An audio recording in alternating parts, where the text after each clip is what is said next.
Good morning, good evening, good afternoon, everyone. My name is Bartłomiej Janiak, and welcome to the second webinar in the series of Around the World with PTE Academic 2024. This is the series of webinars we designed for you to help you introduce some new, probably new elements to inspire you a bit how to make preparation protocols for PTE Academic more effective. I can see the people are joining. Today we have the guest and the expert Kamil Patrick, Hello. and he will lead the session, sharing his ideas on best practice preparation strategies.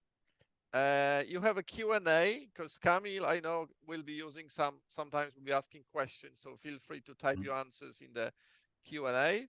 And before we move on, please remember that this series is I would say the whole year project. So we had one session a month ago on AI. Today we have best preparation strategies. And the next session next month, we'll talk about dealing with retakers, so those who've taken PTE, but then they need to retake it to get a better score. We'll have a session on advanced pronunciation skills. We'll have a session on advanced vocabulary and advanced writing skills for PTE Academic in the following months. I will share with you by the end the link in the chat, but if you type Around the World with PTE Academic webinars, you will get the link where you can register for all the sessions. There will be also a session on in-class evaluation type and the session with the practitioners. How do practitioners, so preparation teachers, work with high scorers? So those students aiming really, really high and achieving the results. Is there any difference between preparing a high scorer or a medium scorer? So we'll learn from the practitioner. And this is just the general summary. So this is the program we designed for 2024. So I hope that you will enjoy it and you'll benefit from attending those sessions. Because you will get, by the end of a session, you will get a certificate and you will get a survey, so that you could share your thoughts with us. And I guess this is the time to settle down a bit and concentrate on best practice preparation strategies. Kamil Patrick is an academic teacher, so he teaches academic English. What we wanted to have is we wanted to have practitioners who deal with students and academic English on daily basis, who struggle with students' motivation and go through the process of academic language acquisition. And Kamil is one of them. So Kamil, the floor is yours. I hope that you will enjoy the session and enjoy your time. Great. Thank you, Bartek. That's very nice to have you in my session today. As Bartek said, I'm based at a university in Poland, and my job is to work with students to help them improve their academic English and also to help them get ready for different kinds of academic English exams. So what I'm going to do today, I'd like to share some ideas and some experience how to help students get better in their academic English skills. So let's get started. Just 4 major points that I'd like to cover today and focus on. Obviously, we're discussing best practice preparation, so we cannot start discussing best preparation strategies and techniques without discussing some ideas how to help students become familiar with the test format, because this is the key to good preparation and high scores.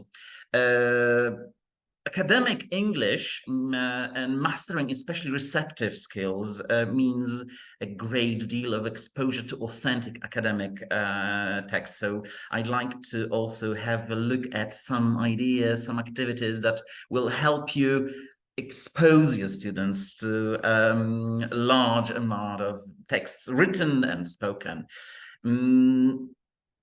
There will be a few ideas also on how to work with typing. As with any computer-based tests, typing is an important skill, very often neglected when preparing, but good typing definitely, not only in academic English tests, but computer-based tests, but also in academic reality, where they have to type a lot in short time very often. So good typing skills are also very important for good scores at the exam. And well, last but not least, I'd like to have a look at some time management activities that will help them to manage the time in the exam. This is an exam that we're discussing here, right? So the time is limited. For some tasks, it's strictly timed. Some tasks are strictly timed. So this time management is also an important element of the preparation for PTE Academic. So let's start with a little bit with the test format. Obviously, it's needless to say that if students know exactly what to expect in advance in the examination, they will approach the test with greater confidence and they will get higher scores. That's, well, this is something obvious, but let's have a look at some activities that will help you familiarize your students with the test format in a little bit fun way, engaging way. I'd like to share some ideas. The ideas that I use in groups or classes that are preparing for different academic English tests. So when I have a group like that, what I do, I always start, that's typically the first class or the second class, I go with that such group through the test format. So we look at it, we analyze different questions. So there is typically a separate class devoted to that. But after that, what I do, and well, I'd like to share an idea with you, to, well, make them more engaged, more engaged, I run a competition, for example, next class. So you can run a competition like that, where I display extracts from instructions. So I take the instructions from the test and I display them. I typically use some platforms like Kahoot or quizzes or whatever. They help to organize a quiz, a competition in an easy way.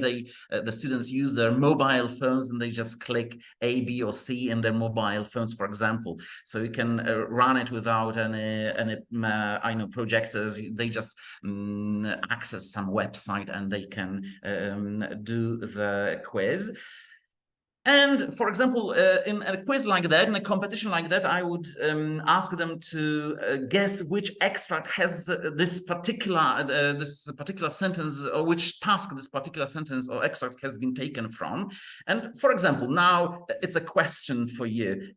Use the Q&A box, right? Can you guess which PTE question type it is, right? So I have taken an extract from PTE Academic instructions, and can you guess which question this is, right? So I'm waiting for the answers from you, and use the Q&A for that, right? I can see reorder paragraphs, reading. Right, reorder, right, okay, good. So that's, yeah, I'm talking here to, obviously, to experts who know the examination very well, but that's a nice idea for the activity in which they have to compete, and they have to, well, go through, they have this extra motivation to go through different question types, read the instructions, and familiarize themselves. Yes, obviously, the answer, I can see mostly correct, mostly correct answers. The answer is, obviously, this is reorder paragraphs, right? That's the task that the extract comes from. Great, congratulations, right? You've done very well. Obviously, if you run a competition, this would be a good idea to have some kind of a prize. So this prize could be, I know, for example, I very often use the prize in the form that the winner can select a song, and for the next class I prepare some activities based on the lyrics of the favorite song of the winner, right? So that might be one idea for the prize. Obviously it could be something physical, I know, a piece of candy, for example, right? But thanks to this competition, they get this extra motivation to go through the test format. Also, you can I also like running activity in which students in pairs or small groups, they get a grid with the question types on the left and some asterisks that represent the difficulty. And I ask them to discuss and share their ideas, how difficult they think particular tasks are, right? So they discuss in pairs, in groups, right? And I ask them to negotiate the final decision of the group, and then we have some kind of feedback session. We discuss which tasks they find difficult, which find relatively easy. That can be followed by some discussion how much time they should spend. But thanks to this activity that I do at the beginning of my course, I can see, because, well, there are different groups, right? I will immediately see which tasks they are more afraid of, which tasks seem to be more difficult for them, which tasks to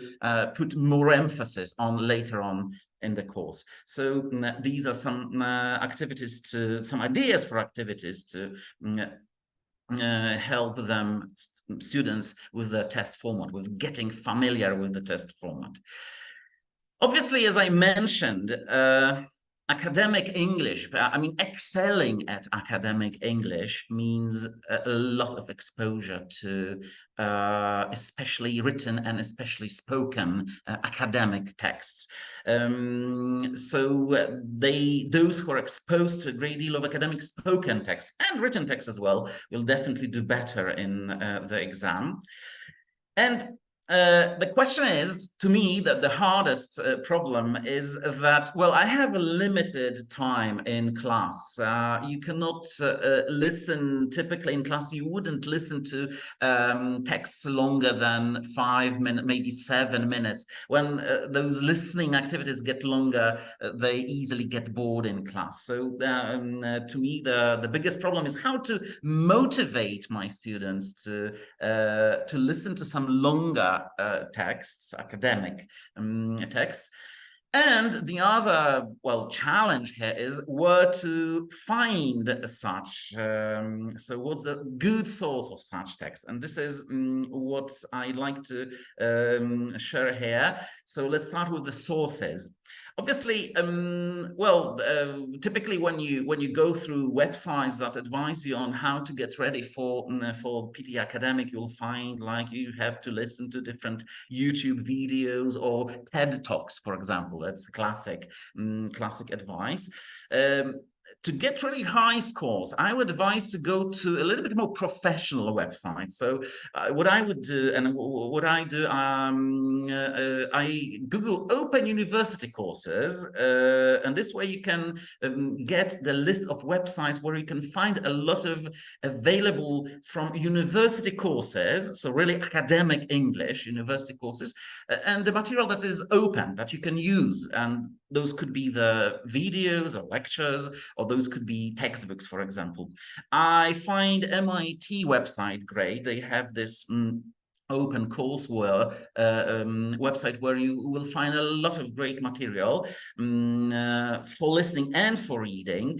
This website enables you to search by topic. So, well, that depends on which topic you might be interested. For example, I teach some physics students, so they will be interested in rather scientific topics. But sometimes you can also expose even your physics students. You might be exposed to, I know, some sociology, for example, or some fine arts, because in the exam, they will be exposed to some texts, not only focusing on physics or sciences, they will be exposed to different kind of academic texts. So this is also the opportunity to broaden a little bit the horizons. And when you can select topics, you can select those courses that will have lecture videos, right? So this is a great website and enables you to get a lot of really good material with a lot of good academic English.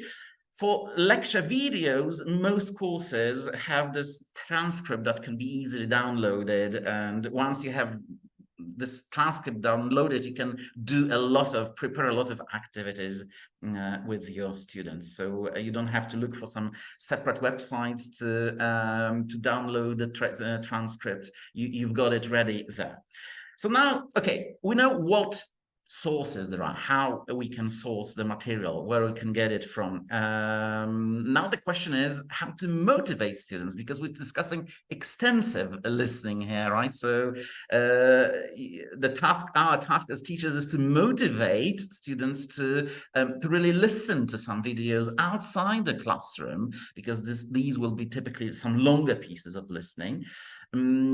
So what I do, the easiest task that can be done, and these days it's really quickly because you can use AI tools.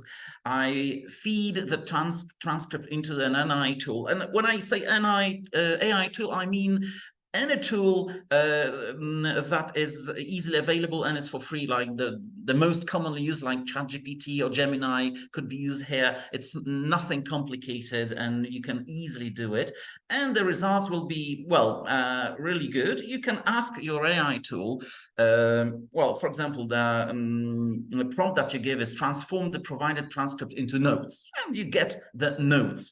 So once you've got the notes, you can change something in the notes, right? So like you can see here, instead of limited resources, you can put needs analysis, and instead of mathematics, you can put in technology. So you make some changes. Very quick thing to do, right? This is just within, you do it within seconds. You get the notes these days from AI within seconds. And well, you give the changed notes to your students and set for homework to identify all the problems in the notes. So you can, again, right, make it a competition, see how many problems they have managed to identify, right? And the winner, again, will get some prize, or you can simply set it for homework. This is this extra motivation to do some listening at home, not only in the classroom, and to expose them to a little bit of academic English, to expose them to lectures. Another idea to give them some motivation, give students some motivation to listen to something extra, listen at home. You beforehand, before this activity, you might teach your students or show your students different note-taking methods. And for that, you simply can Google note-taking systems. And again, a lot of universities provide some separate sites, websites with where the different note-taking systems are presented. And this one is that you will see is from the University of South Australia. There's a great website presenting different methods like corner method, outline method, charting method, as you can see. So you can run a short class beforehand, showing them different note-taking systems. And after that, you give students a lecture to listen to at home. So we set it for homework again. And the task is to take notes. They can work in groups. So you give them a website, let's say MIT Open Course, where you select a lecture, right? And they are preparing their notes. And then you prepare some difficult questions based on this lecture. And again, AI tools will help you, right? You simply feed the AI with the transcript, and you get a lot of questions from the tool. So you can prepare really, and then you select the most difficult ones, for example, the most detailed. And back in class, next class, you run a competition that is in the format of Who Wants to Be a Millionaire? This is this famous TV quiz where there's no limited time. So there are quite often very difficult question. There is no limited time, but what is characteristic in this TV quiz is that the contestants have lifelines. So each student or each group has, let's say, 2 lifelines. So let's say the 2 times they can consult the notes. So that gives them this extra motivation to prepare really good notes, work with the video, prepare notes, master some note-taking techniques, which is also important, because, and that moves me, or brings me to another point that I wanted to discuss, that I signaled, is taking notes. Taking notes is another strategy that is very important for PTE academic preparation, because developing the note-taking techniques will help students capture main and supporting points in the text. They do that quickly, and thanks to that, they can receive high scores. So those who can take notes efficiently will definitely score higher in the PTE Academic. But obviously, this is not that every question type requires this note-taking skill. What would you say? In which question types would efficient note-taking be especially helpful? That's a question for you. Again, could you use the Q&A box and let me have a look at what's your what you think about it, right? In which question types would efficient note-taking be especially helpful in a PTE Academic? Let me have a look at Q&A, some ideas. Yeah, definitely retell and summarize spoken texts, right? Right, definitely. Thank you, Jaspreet. Right. For multiple choice, like listening, multiple choice, multiple answers, right? This taking notes might be useful because the ideas appear not in the correct order, not in the same order as in the question. So it's important to take notes. Some definitely retell lecture, right. Summarize spoken text. Also, summarizing written text would be a task in which good notes might help, because taking notes, representing the main points and the supporting points will help to create this sentence later on. But obviously, yeah, taking notes would be mostly useful in those tasks where they have to listen to something. And well, taking efficient notes means, well, being able to use some technique that we have already discussed, but it also means being able to use some specific symbols, some abbreviations that will make it much quicker, because efficient note-taking means, first of all, quick note-taking, and the note-taking that can be later on easily deciphered. So can you decipher the sentence below? Right, and again, would you please use the Q&A box to decipher what do you think is coded here, right? That's an example of notes using some symbols and abbreviations. I'm waiting for some ideas. Okay, Jaspreet, UK population hidden there, definitely. UK population is hidden there. Is around 60 million and increasing, right? Definitely, Dinesh, thank you for that. Right, that's exactly this, right? So you see, there are some symbols that can be universally used to make taking notes quick, right? Especially quick. And here, again, I typically help my students with that, right? So I've got some favorite university website that provides you with some abbreviation techniques and symbols, right? For example, this is the one from the University of Portsmouth. What is important here, it's important to stick to some consistent system, right? Just use one system, an uniform system of abbreviation and symbols, and well, teach or show students the system, and then practice that. So you can, based on like one website, for example, with such symbols and abbreviations, you can prepare some short sentences for the students to transcribe in a form of a note, so in a form of symbols and abbreviations. And again, AI tools will be really helpful here, because you can feed, for example, a lot of words into an AI and then ask it or prompt it to generate sentences based on these words. So you simply take words from those sheets that you can see on the right in the slide, and you put it into AI, and you get some sentences that later can be used to practice transcribing. So, for example, you can get a sentence like, the government will spend approximately £20,000 on the development of local staff, and based on the system suggested by University of Portsmouth, you can get a sentence like that that you can see in the slide, and you can do it in pairs, or you can do it as a class. You can make it a competition, right? For example, the winner will be the person who will manage to use the lowest number of signs to transcribe the sentence that you are reading out, for example.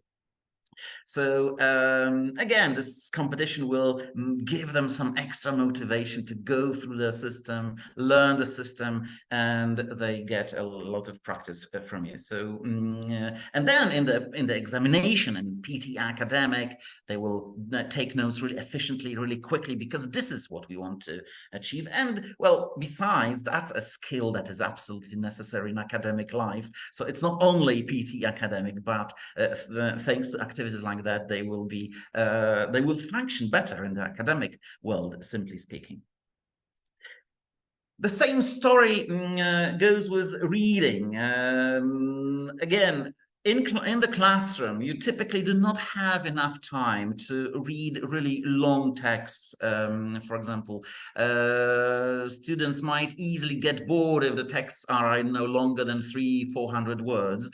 But those students who are exposed to a great deal of academic textbooks, articles, essays will get higher scores in the exam, and well, they will generally do better in academic English. So this is again the problem of sources, right, that I have already discussed. And again, MIT courseware is a great tool here, but it's not only MIT. Obviously, there are a lot of universities worldwide that offer open courses in English. In MIT, you can search by topic, and you can select the courses that have online textbooks, because this is what I'm interested in. When I'm looking for longer pieces of text to be read, I'm looking mostly for academic textbooks. So you can find it in MIT. This is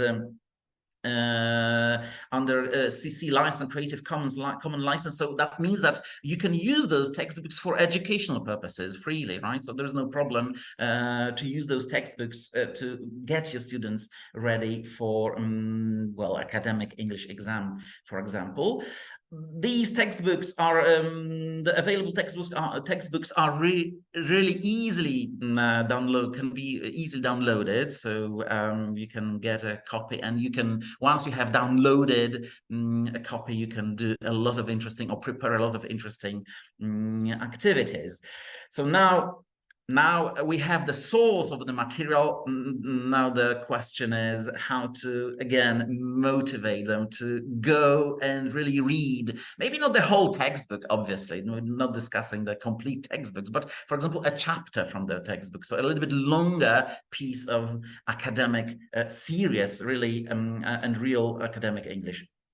So the motivation, again, some competition, some rivalry within the class might be a good competition. So give students 2 chapters from the textbook. So select two chapters from an interesting topic.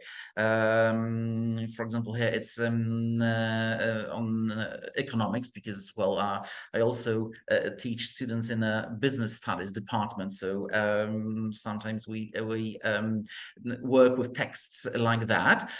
So for homework, in groups, they design, that's the simplest possible idea. They design questions about one of the chapters. They read both, but they prepare questions about just one of the chapters. So group A prepares questions about the chapter on public-private partnership, and group B would prepare questions about the chapter devoted to basic economic concepts.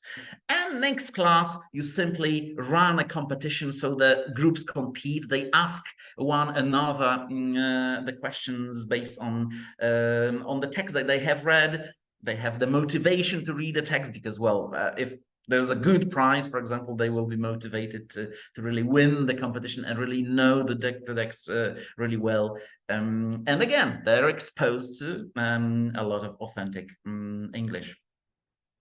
The idea that I use in my groups, and that works quite well in most of them, is I call it issue groups, right? So I assign each group of 4 or 5 students an issue. That could be different, like, for example, that could be general issues, like, as you can see in the slide, genetic engineering, AI, climate studies, public administration. That could be more focused. For example, in my physics groups, I would make a group of that are focused on energy and some elementary particles. For example, I know optics, something like that. That obviously depends on what you have. And within the group, they look for, over a week, for example, so let's say that we have a group that will be looking for articles on climate studies, and they do it individually, right? And they meet as a group, a short meeting every week to report on the articles that they have found. And the group decides which of the articles would be the best one to present to the rest of the class. So this way, they have to read a lot. Well, some of them will have to prepare a short presentation. So there's a lot of exposure to academic, authentic texts.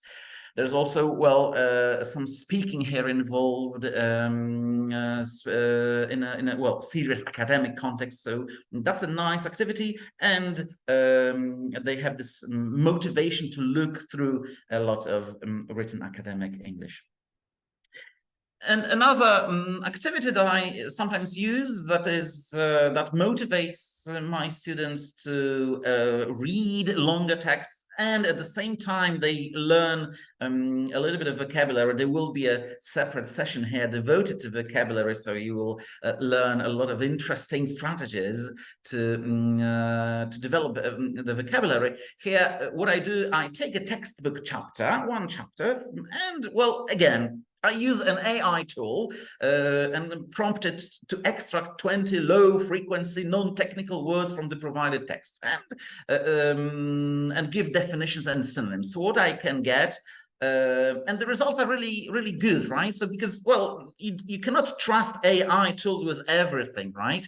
But creating synonyms or creating definitions for words and selecting, for example, low frequency, non-technical words, you can get really good results. So you get a result like that, like you can see in the slide, within a few seconds, actually, once you have a textbook, obviously, chapter. And what I do, I simply give students the chapter for homework, and they have to look for the words that match the definitions or synonyms, right? So they, and again, that could be run as a competition, right? The winner will be the person who will find the largest number of words or all the words that have been, that the definitions of which were provided or synonyms were provided. So, for example, right, this is what I got from the AI. So can you find the word that matches the definition below, right? And again, use the Q&A box to find in this short extract from a textbook the word that will match the definition below, existing in thought or as an idea, but not having a physical or concrete existence.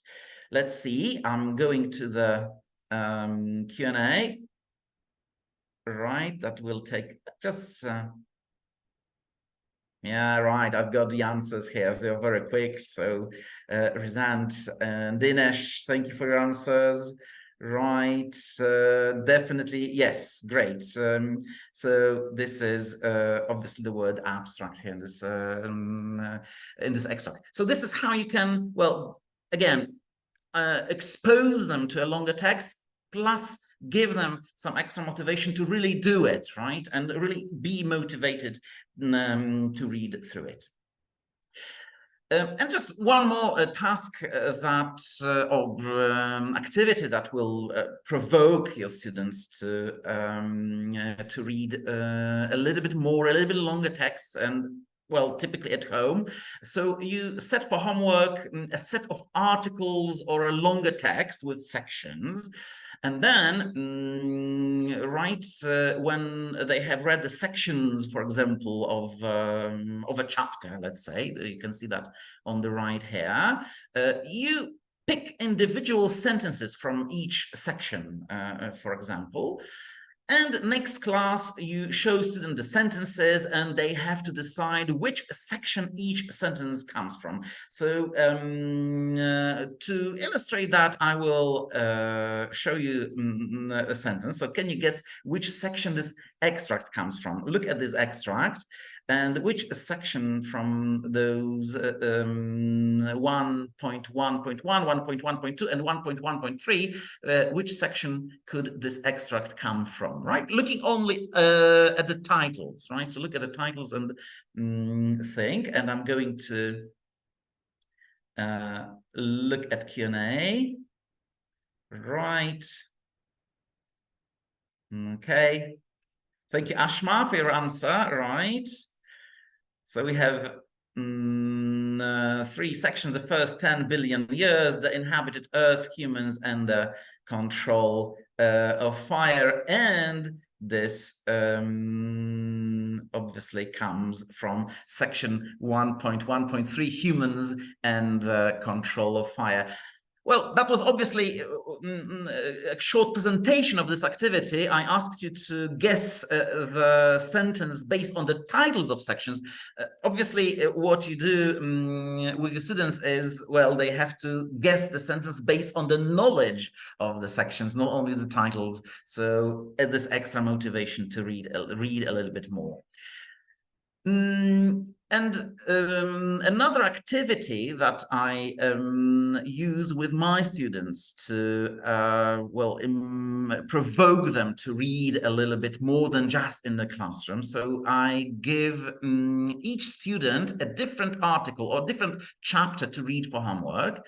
And then after when they're reading the chapter, they, on 6 strips of paper, they briefly write 3 key points discussed in the articles. It also gives them the practice in identifying key points or main points in the text that they read, which is an important skill for summarize written text task in PTE Academic. So they get 6 strips of paper with the main points from the article or from the chapter. And later on, in next class, they shuffle the strips, so they are in random order, and the rest of the group, for example, or the rest of the class, or in small groups, they try to guess the order the key points appear in the article. Could be run as a competition. If the group guesses the correct order the points appear in the article, just guessing, looking at the main points without knowing the specific article, well, they will get a prize. Let me now move to another issue that I signal, that time management, that is crucial for achieving really good results. And those students who can efficiently allocate their time across different sections, especially those strictly timed ones, will maximize their score potential. Those sections which are strictly timed, this is obviously, the first one is obviously speaking, right? Where they have very specific time. For example, I know retell, lecture, describe, image, very specific time. They have to manage to fit in all they want to say. So time management would be crucial. How to manage this time and how to say everything they want to say. So the easiest task, the easiest activity that I would suggest would be having your students prepare and record voice messages, but set time limits and be very strict. Like 40 seconds would be the time limit, the best one, because this is how long how much time they have when they describe image or when they retell lecture. And you give them the tasks. For example, within 40 seconds, give me instructions on how to take effective notes. And then they can record it on their mobiles. And also they get used to recording things and speaking to the microphone, which might, well, might be for some of them a new thing in the computer-based test. So you ask them, you give them the task like, within 40 seconds, give me instructions on how to take effective notes. And they send it to you by email, for example. And you are be really strict about the time limit. They have to be aware how much it is 40 seconds and how much they can say within this time limit. Another idea to help them and show them how much they can say within a time limit would be a little bit similar to read aloud task. Namely, you give your students some extracts from textbooks. And again, you set a time limit of 40 seconds and you ask your students to read out. They can do it at home because that will be recorded again. So they can do it at home. So they read out the passage, they record it. And while recording, they might use the voice-to-text feature in the mobiles, or they can use websites, speech-to-text. There are a lot of speech-to-text websites, so they can get the transcript of what they're saying. Once they have the transcript of what they have, well, actually read out, they can compare, they can use different websites to compare the transcript of what they have read out with the original text, right? And they can identify if there are any, discrepancies here and how accurate the reading was actually here. And you can use also any word processor software. They also have this function of comparing text. So if they have the transcript of what they have read out, they can easily compare it. And now you can, for example, vary the amount of text and show them how their accuracy, for example, decreases or increases depending on how much text they have. And that will give them the idea how much text they can read out within, let's say, 40 seconds, how much text they can read out with satisfactory accuracy. So thanks to those tools that we can find online, they will see it immediately. Also, an activity that will improve fluency. This is also important for time management because, well, if you're in a PTE Academic, you cannot make long pauses, right? Because the equipment, the microphone will switch off. So it's important for the speech to be fluent while within this time limit. So an idea for activity is you prepare a list of filler adverbs or filler words, right? You just Google that and you prepare that and you cut out a set of cards. And then those cards are dealt out to a group of 3 or 4 students. And you give them the topic. For example, what might be the influence of climate change on the global economy, and what they have to say. They have to, each of them, they have to produce sentences as if in a discussion, but each time they produce a sentence, the sentences have to contain those filler adverbs. This way, they practice using those adverbs that will help them, that will earn them some time later on, like that will help them to fill and to make the speech more fluent. So this is a nice idea to practice that a little bit.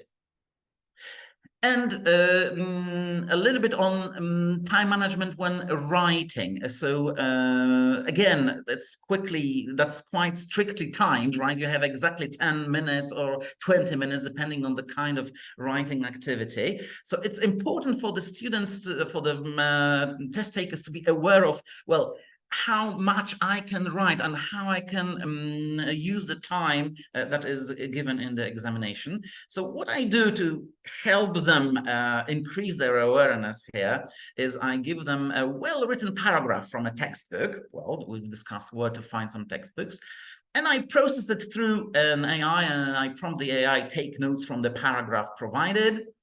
So I get notes, and next class, for example, I give the notes to the class. And I ask them to write full paragraph based on the notes. Obviously, the time limit is 5 minutes, for example, right? And after that, I can give them the original text to compare with what they have written.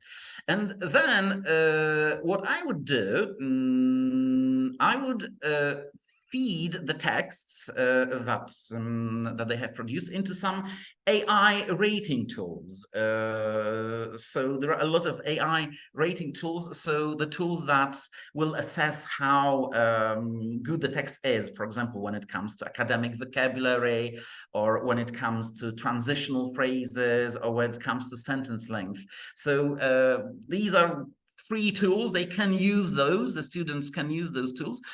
And then you can vary the time limits, for example, or you can vary the tasks. And by varying the time limits, you can show them how much text they can produce, for example, within 5 minutes or within 6 minutes, and how accurate, how good the text is, because this rating tool will help them to see how good the texts are. So they will become more aware of how much time they really need, for example, for writing only, right? Taking aside the whole planning part of the writing process, for example. So these rating tools will immediately show them their results.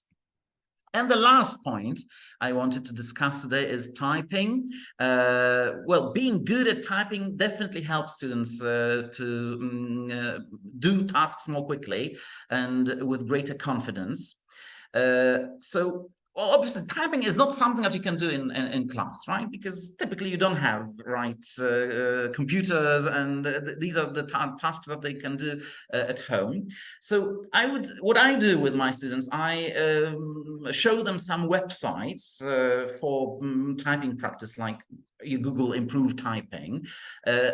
I show them platforms where you can create an account, right? Because if they can create an account, they can simply track their progress, right? They can see how good they are getting at typing. So there are a lot of websites where they can get good typing practice. But now the question is, well, how to actually motivate students to do online typing activities. And because, well, just saying students do this and this at home, right, it might not be a good motivation. So maybe you have some ideas to share how you can motivate students to do some online typing activities. And in a moment, I will share what I do with my students.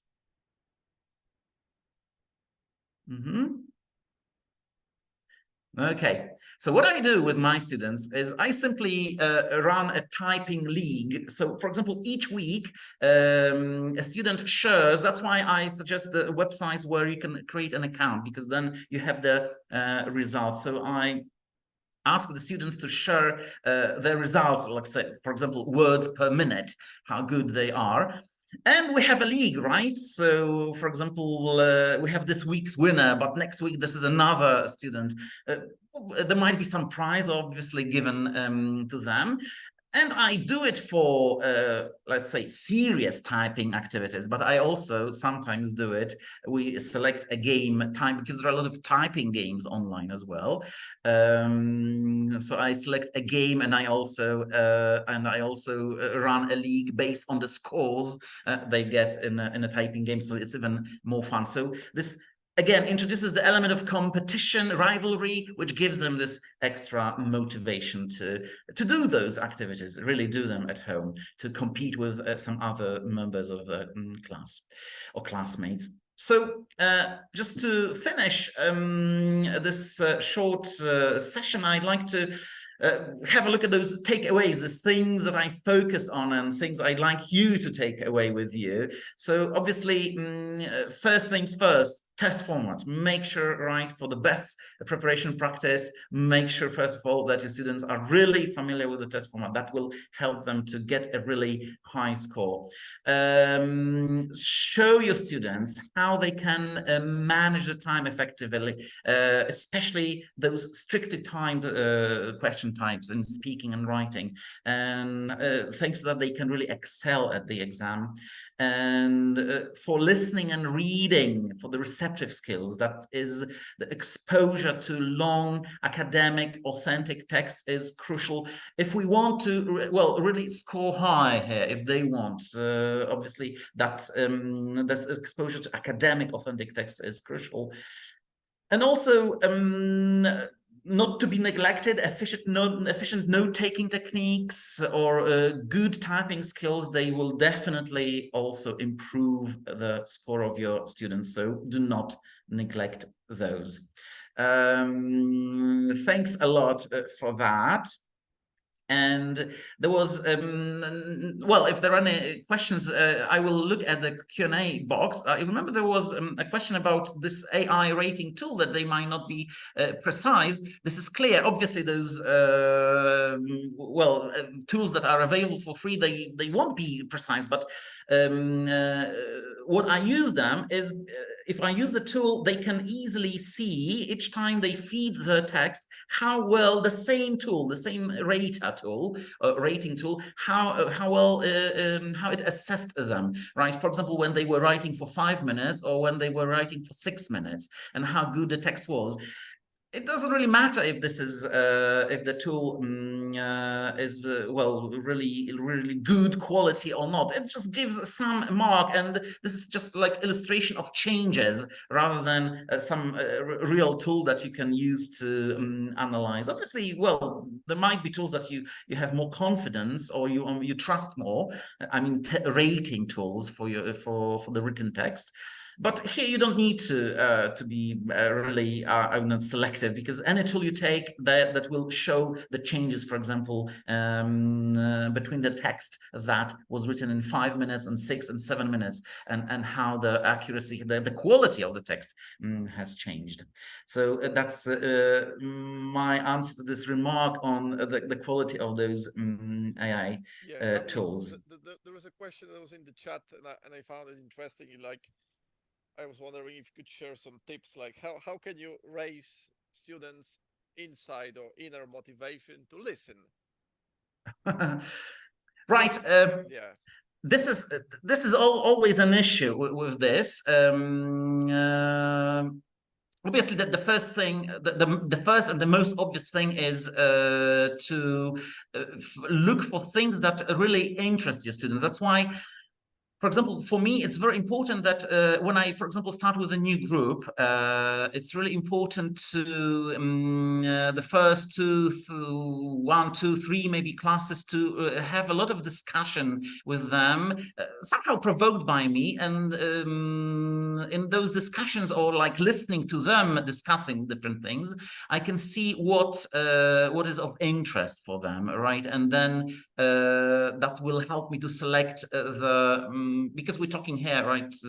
I suppose we're talking here those lectures, for example, that might be interesting. So once I know my students, once I know what is of interest for them, then it's much easier for me to select the material that would be really interesting. That's why this is so important. This I know, group dynamics, or establishing rapport in your classroom from the very beginning, because then you know your students and you know what will be interesting. And besides what I mentioned, what motivates my students, or generally students, is always it's this rivalry or competition, and this rivalry competition with the prize that they will really value. For example, I don't know, with some groups, well, as I mentioned, this prize of a song that they prepare, and the winner, for example, will give the title of the favorite song, and everybody will, the class will listen to the song, and we will work on the lyrics just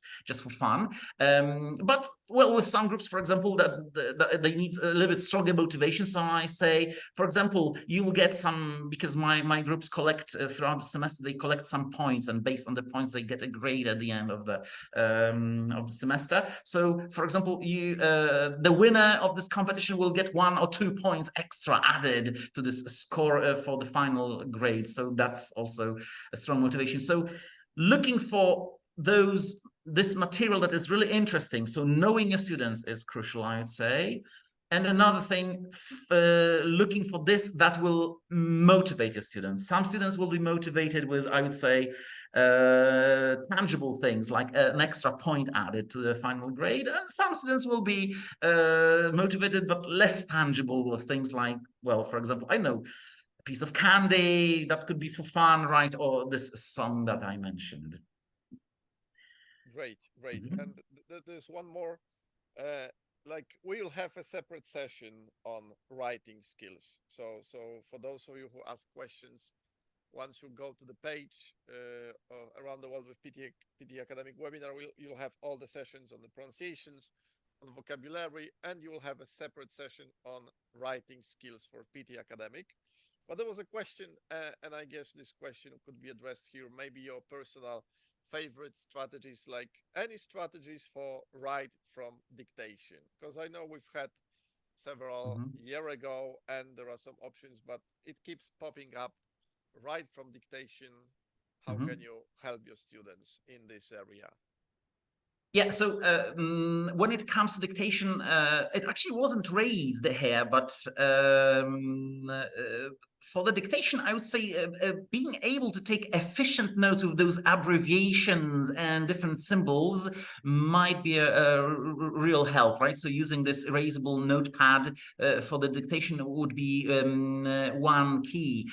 Another key for the dictation for the sentence is what I always tell my students.